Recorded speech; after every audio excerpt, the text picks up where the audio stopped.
Oh, hello there. Didn't notice you. Long time no see. I bet you're here to inquire about a winemaking video? We've come to the right place.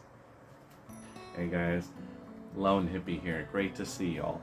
I know it's been quite a while since I've last posted. Long story short, I went back home to the US in Colorado, where I'm from, spent some time with friends and family, and yeah, had to work for a little bit to bring myself back here. But I'm glad to be back, and I'm glad to be posting again. And since you've probably already read the title of the video about winemaking, let's just jump right into it.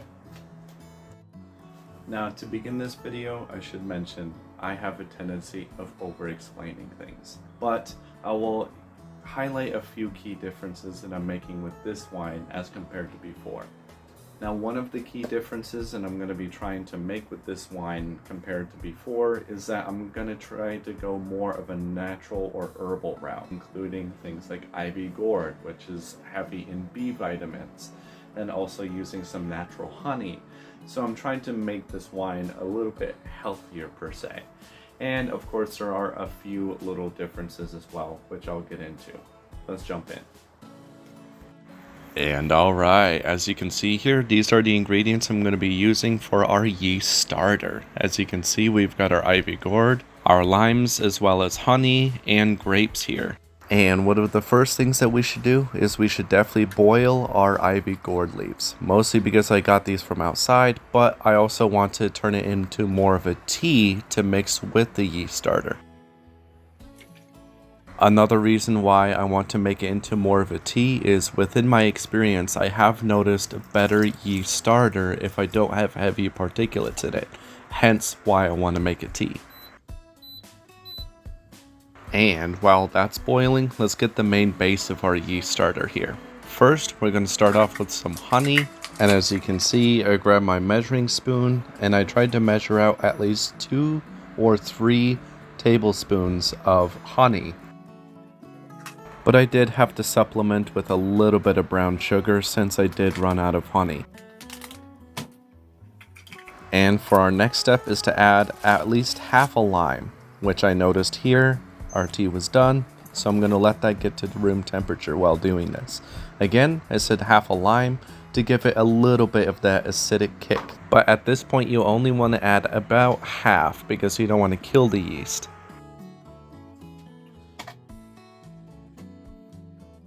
Now, the next step is to add our grapes, and I want to make sure that these are very finely ground, so I'm going to actually chop out the seeds of these grapes since they're not seedless, but I want to get all the seeds out so that it blends pretty thoroughly and makes a pretty thin slurry.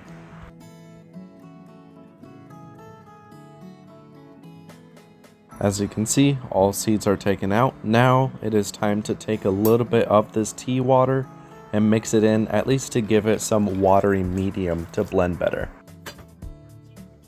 And again, I want to try to grind this really far down into very small particulates, because like I said, I noticed yeast starter starts off better this way. And now that our tea has cooled down to room temperature, it is time to pour it out. And again, I want just the tea, no heavy particulates, at least not yet. And now we have our yeast starter base here. Now it is time to add our yeast. Again, you only need to add a little pinch. You don't need to add a whole lot since they'll reproduce on their own. And here, I should start with a brief reminder that I have done a previous winemaking video. These are just a few alterations that I've made, but overall, if you want more details, I would recommend that you watch my previous video on it. And finally, I still want to use these leaves, so I'm going to add them back into the bottles for fermentation later. Alright, now while that is setting up, I thought that I could take a small break and talk about some changes that I'm planning to make to the channel. And if you're not interested in watching that, you can click over to this timestamp over here, or you can just skip to this time over here. But if you are still sticking around, thank you. Now, I noticed a few things. I've been posting quite a few videos, I think over 100 by this point. One, Again, I have a tendency to over-explain things, so I'm going to try to make explanations short. Another thing that I noticed is that I'm kind of experimenting with a lot of different content, but there's no way to kind of connect that to either other YouTubers or to connect to others very much. So the few changes that I want to make is try to make more content that is something that I still enjoy, but I feel like that the viewers would enjoy more watching. With that being said, I'm going to try to jump into a lot more reaction content. And just because I noticed that that's a huge or prevalent type of video that is uploaded here to YouTube, and then also it is some of the content that I enjoy watching as well.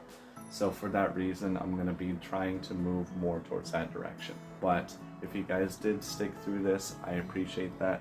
Thank you. On to the rest of the video. Alright, and here is our yeast about 4 hours later, and as you can see, it is starting to ferment, which if it smells good and it doesn't smell like vinegar, you're on the right path. Now it's about time to mix it and prepare to add to the bottles. First, we gotta make sure that we add some sugar to break down into the alcohol. Now I'll be adding about 1/4 of a cup of sugar per bottle here. Again, because during fermentation it is actually the sugar that is broken down into the alcohol. Hence why you want to add a little bit extra with our grapes. Now in previous times that I've made wine, I have actually crushed the grapes, but again, it takes a very long time. So I decided instead I'm going to actually grind them up, not completely, but at least to a decent pulp for it to actually begin to ferment, but also have the skins in with it as well. Now since our sugar and grapes are all prepared, it is time to pour in our starter and then get ourselves ready to pour in our grape pulp. And as you can tell from me pouring, it is still a grape pulp, but not completely pulverized. Again, because once the yeast actually starts acting to prepare the alcohol, it's going to break those down even further, also giving you a better flavor to your wine.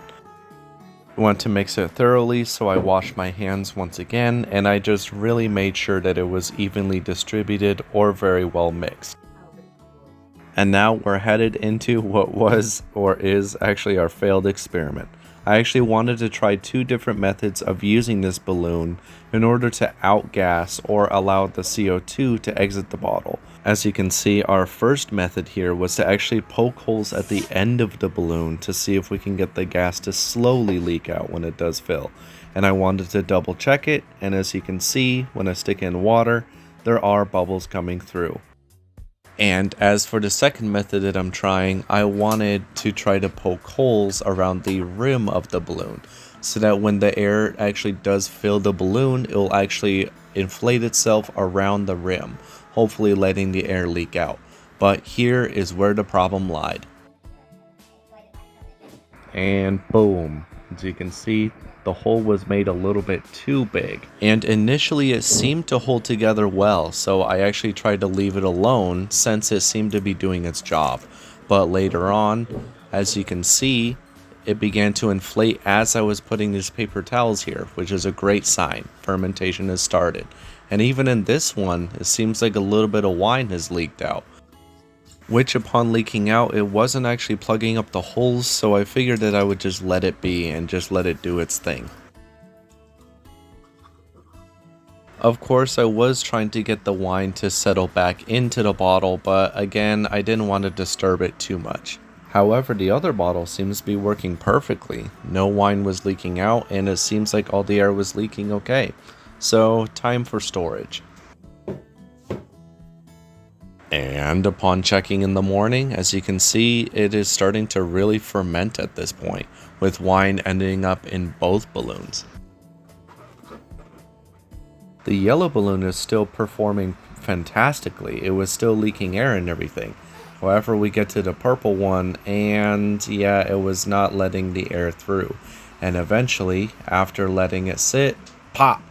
Unfortunately, didn't get on camera, but I decided to put on the new balloon and switch to the other method since it seems to be doing very well.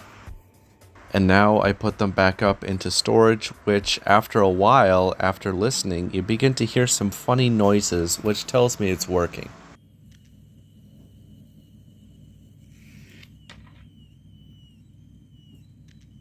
Checking the following morning, as you can see, they're still doing well. There's no popping, no leaking of anything.